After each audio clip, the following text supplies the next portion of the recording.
Petrol diesel के बारे में हम एक बात तो जानते ही होंगे कि इनके प्राइस का आधा या इससे भी ज़्यादा हिस्सा टैक्स होता है जो सीधा सरकार के पास जाता है। कोरोना महामारी में जब सारी दुनिया बंद हो गई थी तब पेट्रोल डीजल की डिमांड कम होने के कारण कच्चे तेल के दाम भी बहुत कम हो गए थे, जिस कारण सारी दुनिया में पेट्रोल डीजल के दामों में भारी गिरावट आई, सिवाय भारत के। क्योंकि भारत में तेल जितने रुपए सस्ता होना था, सरकार ने उस पर उतने रुपए ही टैक्स लगा दिया और कहा कि कोरोना से लड़ने में काफ़ी खर्चा होगा और ये पैसा उस काम आएगा। समय गुजरा और दुनिया फिर से खुलनी शुरू हो गई, जिस कारण पेट्रोल डीजल की मांग फिर से बढ़ने लगी और साथ ही बढ़ने लगे इनके दाम। विदेशों में फिर से तेल के दाम उतने ही हो गए जितने कोरोना से पहले थे, लेकिन भारत में ये कई गुना बढ़ गए क्योंकि दाम कम होने पर सरकार ने जितने टैक्स लगाए थे, दाम बढ़ने पर उतने कम नहीं किए। तो अब बड़ा सवाल ये है कि अब जब पेट्रोल 100 के ऊपर और डीजल 90 से ऊपर पहुंच चुका है, तब सरकार इस बारे में कुछ क्यों नहीं कर रही? जानेंगे इन्हीं सवालों के जवाब इस वीडियो में। So hello friends, photo lovers में आपका स्वागत है।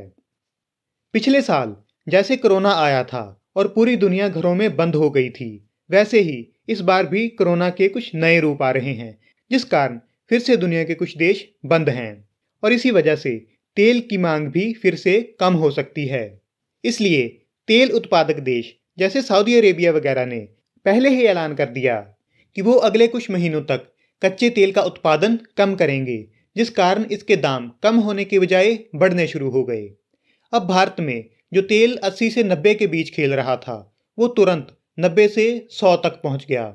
इसके बाद सब लोगों ने सरकार की तरफ देखना शुरू किया कि पेट्रोल डीजल पर लगे टैक्स कम करो ताकि लोगों को कुछ राहत मिले। लेकिन सरकार ने साफ कर दिया कि टैक्स तो कम नहीं होंगे। हाँ, लेकिन हम आपके साथ मिलकर ये दुआ ज़रूर कर सकते हैं कि कच्चे तेल के दाम कम हो जाएं ताकि पेट्रोल डीजल के दामों में कुछ कमी आ सके।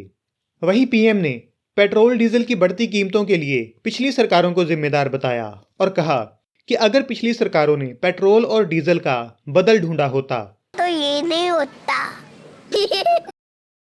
अब इसका दूसरा पहलू जानते हैं। आपने ये महसूस किया होगा कि सरकार पिछले कुछ समय से इलेक्ट्रिक व्हीकल यानी कि बिजली से चलने वाले वाहनों पर जोर दे रही है। अब ये एक नई टेक्नोलॉजी है और हम कुदरती रूप से ही इसे खरीदने में हिचकिचाएंगे। इसलिए तेल कीमतों को जानबूझकर कम ना करना सरकार का लोगों को ईवीज की तरफ धकेलने का एक ढंग हो सकता है। क्योंकि जब तेल की कीमतें लगातार बढ़ती रहेंगी तो हर कोई सोचेगा कि क्यों ना एक इलेक्ट्रिक व्हीकल खरीद लिया जाए ताकि कम से कम रोज बढ़ने वाले तेल के दामों से तो बचेंगे। इसके अलावा पुराने व्हीकल्स की स्क्रैपेज पॉलिसी और रिन्यूअल फीस को बढ़ाना भी इसी तरफ इशारा करता है। जोर जोर से बोल के लोगों को स्कीमें बता दे। कुल मिलाकर कहें तो सरकार और जनता के बीच सूडोकू की गेम चल रही है और अब खेल यहां तक पहुंच चुका है। अगर आप महंगा पेट्रोल डीजल खरीदेंगे तो फायदा सरकार का है और अगर आप इलेक्ट्रिक व्हीकल के बारे में सोचेंगे, फायदा तब भी सरकार का ही है। कारण जो भी हो, लेकिन एक बात तो माननी पड़ेगी कि तेल कीमतें बढ़ने से हर कोई बुरी तरह से प्रभावित हुआ है और जल्दी से जल्दी इसका हल चाहता है। आप इस बारे में क्या सोचते हैं? कमेंट्स में ज़रूर लिखें। आज के लिए बस इतना ही। अगर ये वीडियो आपको पसंद आई तो इसे लाइक और शेयर करें और ऐसी और वीडियोस देखने के लिए फोटो लवर्स को सब्सक्राइब करना मत भूलें।